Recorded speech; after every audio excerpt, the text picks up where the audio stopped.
Thank you, Darshan. Not only was it touching, but it was absolutely amazing. For those who have come late, my name is Deshni, and I'm one of very many sisters that Yegan Moodley inherited. So today we've got two speakers, but I just want to tell you, over the last 14 days, we've been reading and receiving messages from everyone. Stories telling us about Ashley, as we call him, and Yegan, as his colleagues know him. Aunties and uncles in Savannah Park telling me, Deshni, Ashley, he will never let us walk. If he sees us, he'll stop, he'll give us a lift. Ashley was always a person of few words, but he always had an amazing smile. And even the service aunties, side service, all said, now he'd come, he'd do his prayer, and he would leave. He wouldn't talk much, but the lives that he's touched, and the lives that he's improved, through him being an attorney, I just wish that we had the opportunity to tell our brother how proud we were of him. We've received letters from the Kaiserlian Law Society. We've received letters of condolences from all the top legal firms in Durban, in Johannesburg, attorneys, and each and every one of those letters that I read to Morgan and Uncle Ronnie praised the humble soul that he was. And there were countless stories about how he's impacted positively, saved people's homes, saved people's careers. And our only regret is that we never got to hear those stories from him directly, so we could tell him how proud we were of him. On behalf of the family today, I'd like to call his mama, Uncle Hungi, to come and say a few words.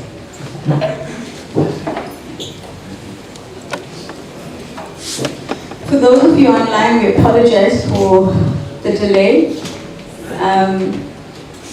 but we're glad you're here to join us for this part.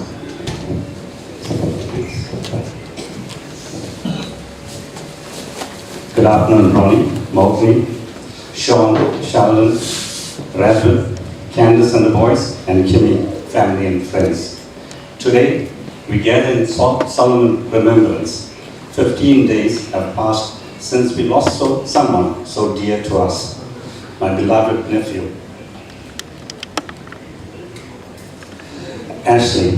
And these days have felt heavy, filled with questions, aching hearts.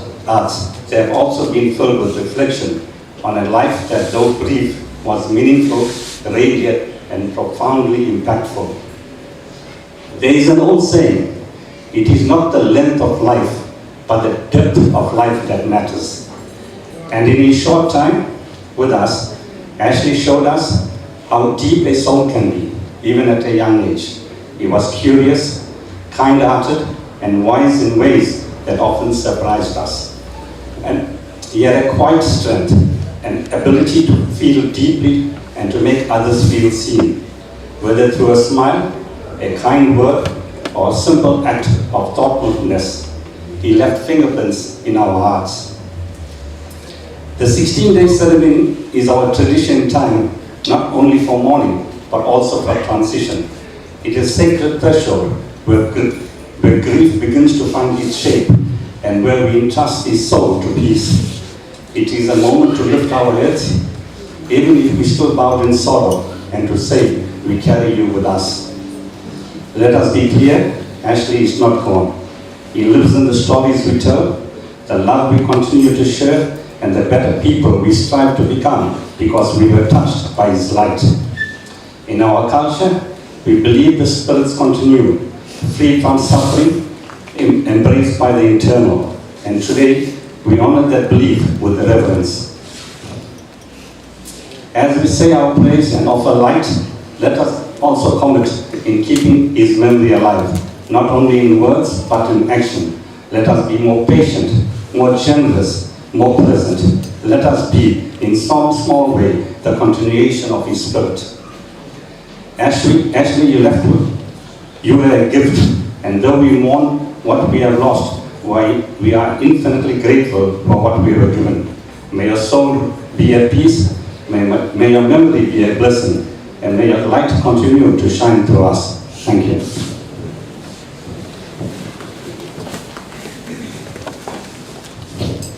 Thank you, Uncle.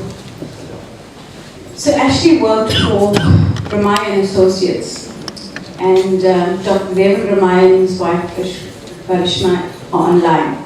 Not only was it a company that had offices in KZN, they have offices in Bryanston and Johannesburg, and they also have 3 affiliated offices internationally. And today we've got Lucy Naidu from the Durban office. It's going to just share some stories with us and help us, though we in our final stages of mourning, help us celebrate the life of our brother. They know him as Yegan. In fact, they said to me they never knew he had another name called Ashley. So it goes to show how private he was. Lucian Idol.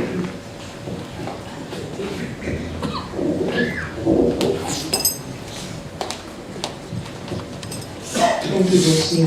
Good evening, precious family and friends, associates, colleagues, loved ones of our dearly beloved Ashley, to us at our office and our colleagues, known fondly as Yegan Moodley. I want to firstly thank Mom and Dad, siblings, family for offering me and allowing me the privilege and the opportunity of speaking this afternoon on a very special somebody. I'm here with my husband, Pastor Brendan Naidu. We both pastor Praise Church South Africa in Kloof Fields Hill. And I also work for Richard Morris, an executive consultant and certified financial planner for Liberty Life. And he co-owns Unit 9 at Imperial Office Park with Thomas Barth. And that is the office space that we've occupied and which Ramia and Associates Attorneys of Law have been stationed for the past, I think, almost 10 years now. And that's where Ashley used to work from. That's where he was based. Forgive me, I am not nervous really, but more overwhelmed by emotion. I'm saying to my husband right now, for me to be standing or seated here today on Friday nights in this auditorium with this beautiful family. We pastors, other than everything else that I do, and we parents as well, and we have very, very, very busy lifestyles, but to be here today is evident enough without saying a word of how incredibly special and valuable Yegan was to us as an office and as a part of a family of Imperial Office Park.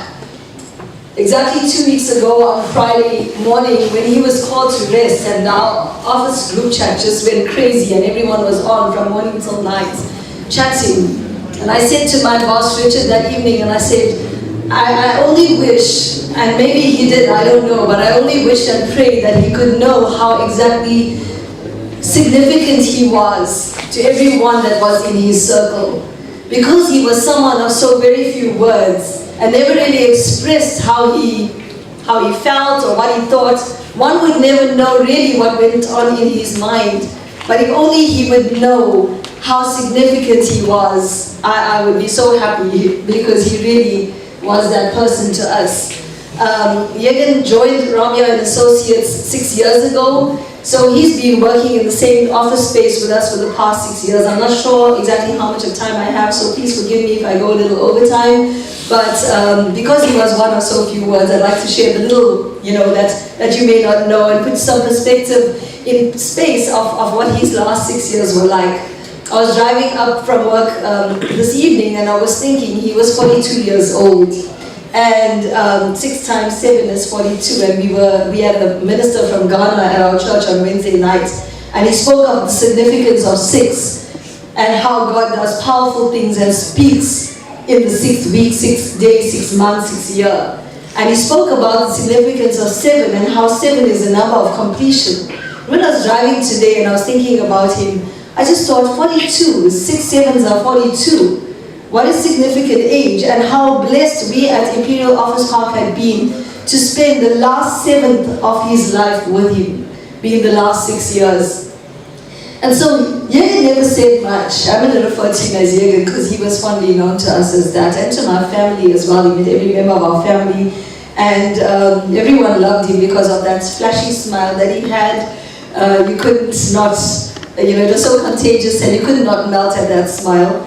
And he was with us for 6 years, and he never said very much. But what we did know is we knew that he lived with his dad and his mom, and that he loved you both dearly.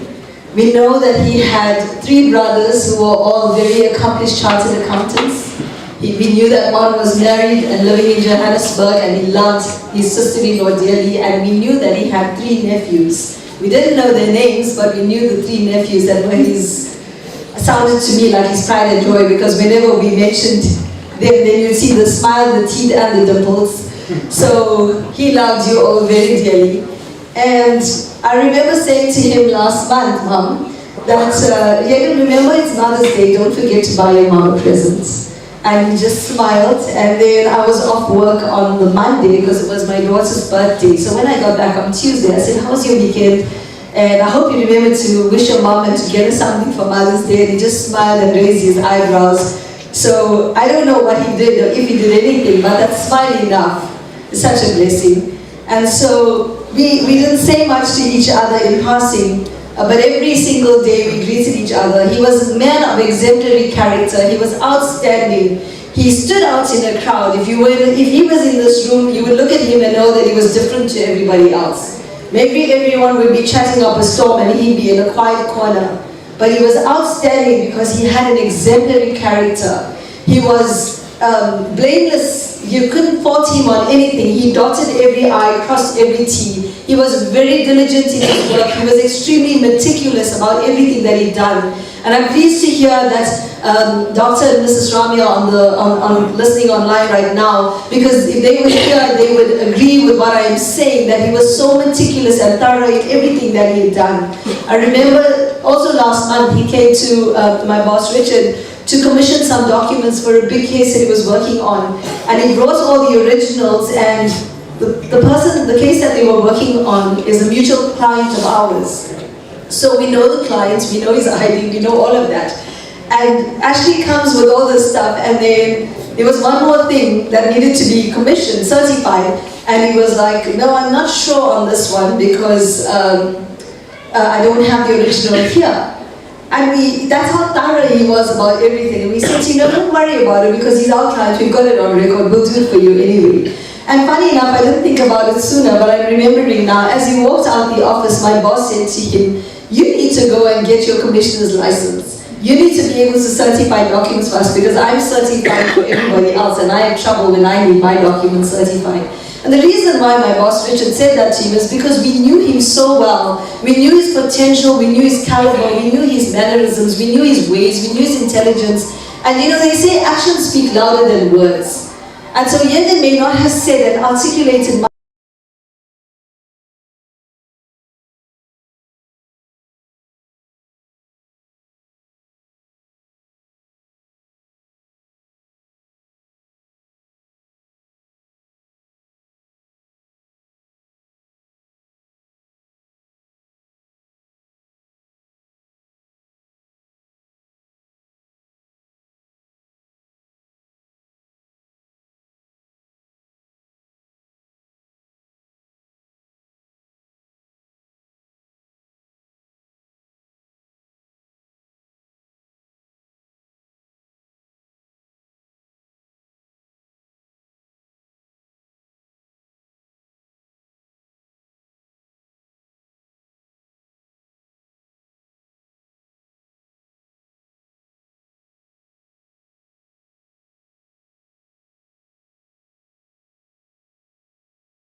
I got into the office and I was the only one there with him. And when I walked in, I opened my door because my door was like here and his door was that way. And he had a beautiful door. He had his own office, a corner office with a huge big window that faced Westwood Mall and McDonald's and Derby Downs. He had a beautiful office and beautiful view. And on his door there was a beautiful, it's sandblasted, it's matte and gloss, and his name was embossed on the door, Yegan Moodley, LLB. And so every morning when I come in and I open my door, I'd see him and his door, and I'd shout, "Good morning, Yegan," whether the door's open or closed, I'd just shout. And if the door's closed, he'd come out and he'd greet me back. And that morning I came in and I greeted him, and he walked out the office. And I didn't realize initially that he wasn't wearing his tie, and that's very unusual. He never is without a tie. And he wasn't wearing his tie, and I greeted him and I said to him, did you watch, because I went to put the TV on, and I said, which is between our offices, and I said, did you catch up on this latest story that's going on between Presidents Donald Trump and Cyril Ramaphosa? And he says, well, I haven't heard the latest, what's happening? And I said, you didn't see it? Okay, let me tell you. And I'm busy telling him the story, and as I'm busy talking in such an animated way, I look at him and I'm like, are you okay? There's something about you, you look a bit different. And he said, no, I'm fine. And then I said, are you sure? And he said, no, I'm feeling a bit sick. And I said, what's wrong? And he said, I feel a bit fluey. But he left late the day before with me, and he was perfectly fine. And I said to him, then why did you come to work? You shouldn't have come. He said, no, there's things to do. I said, why don't you tell your boss? I'm sure he won't mind. And when I chatted to Dr. Ramia, he said to me, they did have a conversation that morning, and Dr. Ramia did say to him, why are you at work? You should be at home. I told you can work from home. But that was Yegan, always so diligent and meticulous and going the extra mile. And so there he was. And he said, no, I'm fine, I'm just going to the bathroom. He went to the bathroom, and while he was gone, it wasn't even a minute, but while he was gone, I got a phone call from a client. I was on the phone, and he came back, he went into his office, and then I heard him coughing and sneezing, and I was on the call, and I was going to check on him afterward, but I heard him locking the door, and he walked past my office again. So I made the person hold on, and I went to him, and I said, are you okay? Where are you going? And he says, I'm going to the shop, I'm coming back just now. So next door to us is Westwood Mall, and there's all the pharmacies and that. And I said to him, you're not well, you shouldn't be going, let me go for you. And he's insisted he's going. And then I said, okay, let me call them and get the medication delivered. And again he said, no, and simply because he wouldn't want to put anyone out. And really it wasn't putting me out, I was just wanting to help him. And the third time I said to him, you know what, look at your face, you're looking all clammy, you're looking like you're running a temperature. Let me drive you, you shouldn't be driving like this. And he says, no, I'll be back now, I'm coming back now. And he went just with his keys and his phone. And he left. And not long afterwards, I started feeling very uneasy within me, and I started feeling very sick because something just didn't feel right. And I called my colleague who was working from home, and I said to her, something's not right, and I'm very concerned. And her boss came in, Thomas Bath, and they were all at the funeral service, every one of them. And I said, something's not right, and I don't know what's going on. Then the cleaner came in, and I told her the same. And then my colleague on the phone said to me, I said, I'm going to call Dr. Ramia. And she says, no, just hold on a bit. I'm sure he's delayed at the pharmacy, he'll be back soon. And I said to her, if I don't hear back, I'm going to call Dr. Ramia at a certain time. And the next instant she calls me and says, did you see the message on your phone? And then I saw the message. And I was completely devastated for a long time because we didn't know what had happened until Dr. Ramia called and said that he made it home.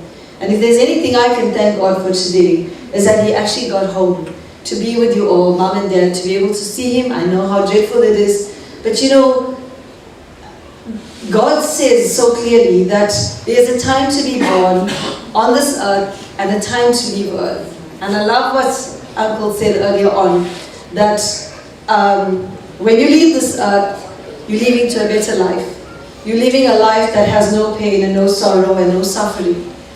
And if I can imagine anything of Yegan, I would imagine that God sent him on assignment to be like an angel on this earth. He never had a wife, and I said to his brother Radwin, I'm so grateful that he didn't leave behind a young wife and a young family. So God sent him here on assignment just to be an angel in our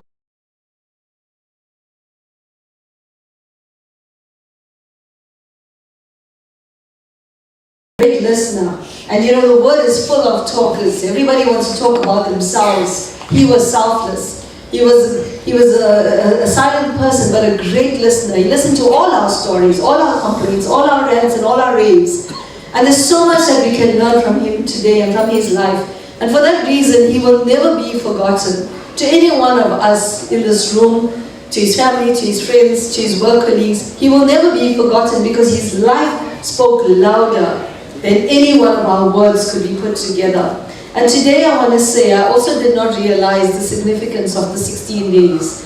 The significance of the 16 days be a certain period of grief, passing, and a space of peace, finding peace and moving on with him in our hearts. And I think it is so significant today to bring in or to open our hearts and ourselves to the peace of God.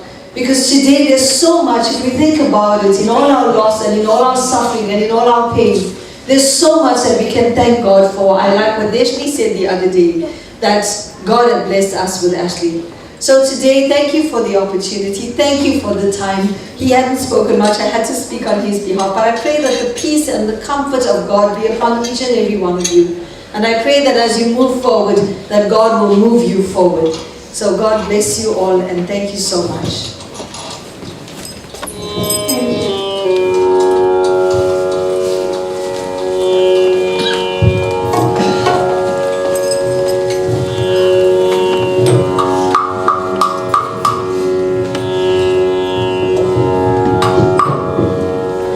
Dear ones, we have now come to the second half of the program. We will call members of the family to offer the Yegan. And I want to say a very big thank you to the speakers. Hearing the speakers was one gem, and so many of you here this evening goes to show that he was loving, caring, and he was a wonderful man amongst humanity. Dear ones, the mother and father's wish that their children that they bring into the world, the wish is that when they die, when they leave this material world, the children must do the prayer for them. But in this evening, dear ones, it's very sorrowful also to see that the son has left this material world before the parent. Yegan Moodley was born on the 8th of February 1983. On the 23rd of May 2025, there was a son called from our Creator, Almighty God, for the soul to come and take rest at the lotus feet of God. Yegan leaving behind mother Molly and father Ronnie. Also 3 brothers, Sean, Sheldon, and Redmond. I call the mother and father to please come to the altar and offer the liberatory. Thereafter, the sons with their wives can come and offer the prayer. When you come to the altar, dear ones, you take the petals, you wave 3 times clockwise around the photo, you offer it to the lotus feet, and then you take the also the liberatory, 3 times clockwise, you leave on the table, and you go back to your seat, dear ones. After the immediate family has completed their prayer, I'm sure that we all love to bid farewell to this wonderful soul. So come in large numbers and offer your liberatory whilst we sing. You look at the altar, 16 lamps burning on the 8th step. Padinaru velike yedi gedhe yenu maganate. I call the mother and father, please come forward and offer the prayer. And followed by the son.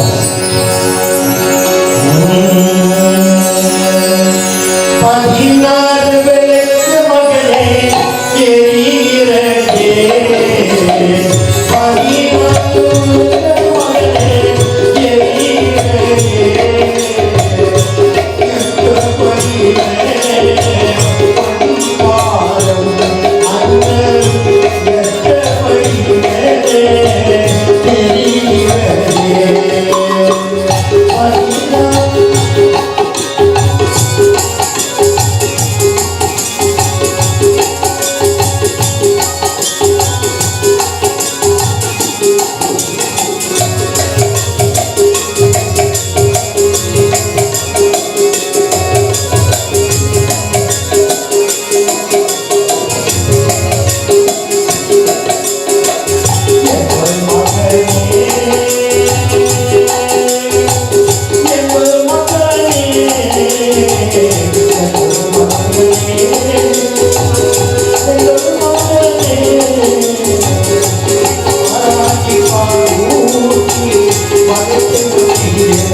Dear ones, let's all sing this Namah Shivaya mantra.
Let's conclude the prayer.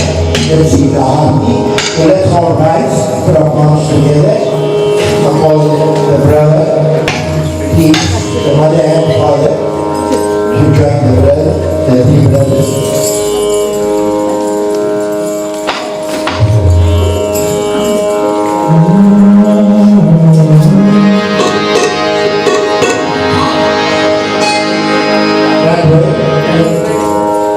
Put the body, please come to the mother, join the mother and father, to do the last ritual.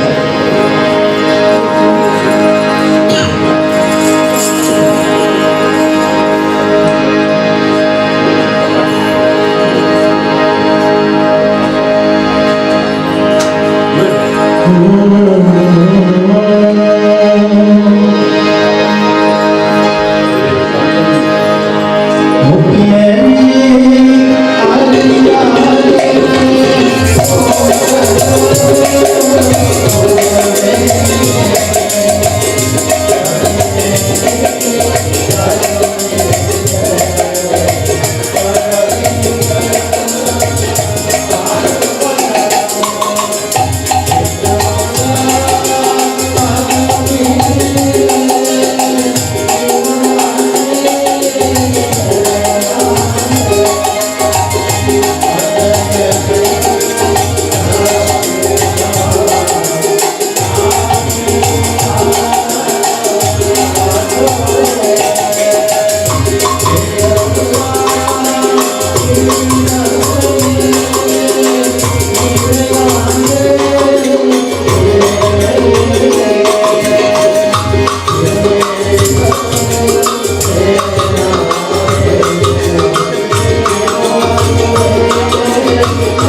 Thank you.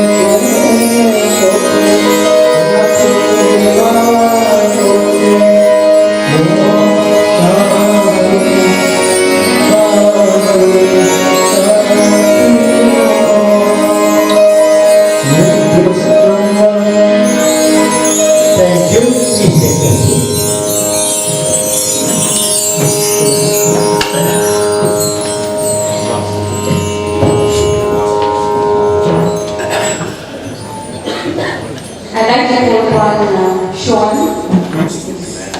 eldest brother, will give the vote of thanks, and thereafter there is refreshments, coffees, and eats in the dining hall. Please honor the people that brought in the whole Savannah Park community and families also, so please have something for you. Sean?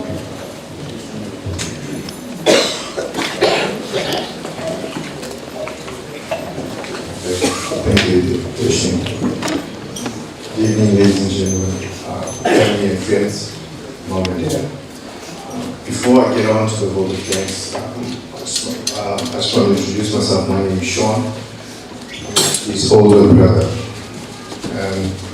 Actually, it's very much still survived from mom and dad, my two brothers, and he certainly did have 3 nephews, Yegan, Moodley, and Yegan. The 2 older ones, Yegan Moodley, was unable to attend, and a couple of months they sent me a message which they asked me to read out. My uncle was a steady, comforting presence in all our lives. He had a heart full of kindness, a laugh that could lift your spirits, and a way of showing up when it matters the most. He did not always have a lot of words. His actions spoke louder through his support, his love for family, and quiet wisdom he shared. He taught me the value of loyalty, hard work, and always looking out for people you care about. We will miss his stories, his smile, and the way he made everyone feel they belonged. Ashley, thank you for everything. You will always remain in our hearts. That was the message from Yegan and Moodley, his 2 older nephews. Saying goodbye to a sibling is never an easy task. Saying goodbye to a son almost seems unforgiving. Over the last 15 or 16 days, my family and I received tremendous amount of support from various people, family and friends. And I'd just like to say thank you to that.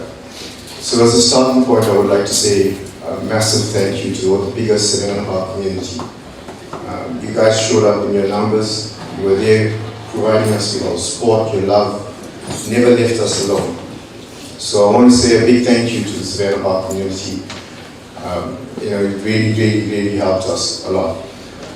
They also say your neighbors are your first responders. We've been living in Savannah Park for the last 33 odd years. Ashley's bulk of his life was being in Savannah Park. And the neighbors just showed us, what it is to be neighbors. They came out in their numbers, they supported us through this difficult period of time, always showed their love over this period. I would also like to say thank you to our families, and I think I mentioned this in funeral that Ashley and I had the privilege of living with both sides of our families.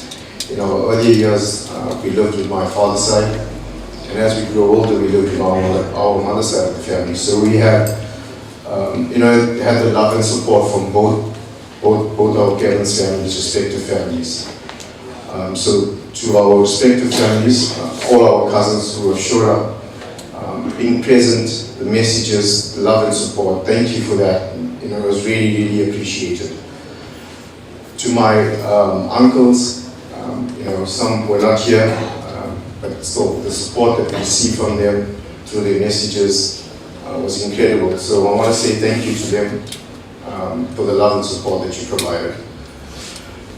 And then I think really to the showstoppers of the family, the moms, to my dad's sisters, sister-in-law, to my mom's sisters, the love and support that you guys provided us, I I just don't know if we'll ever be able to say thank you for that.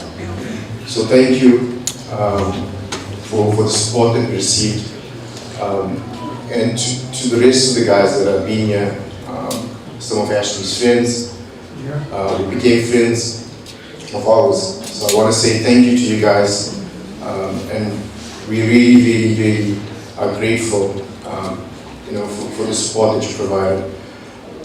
The journey to recovery, or the journey to moving forward from this, is going to be one which is going to be long, and it's going to be a challenge. I know it's going to be a difficult challenge, but we are counting on the support that we received over the period of time, and we are counting on the support of the community, our family and friends, and we say thank you for that. Thank you, ladies and gentlemen.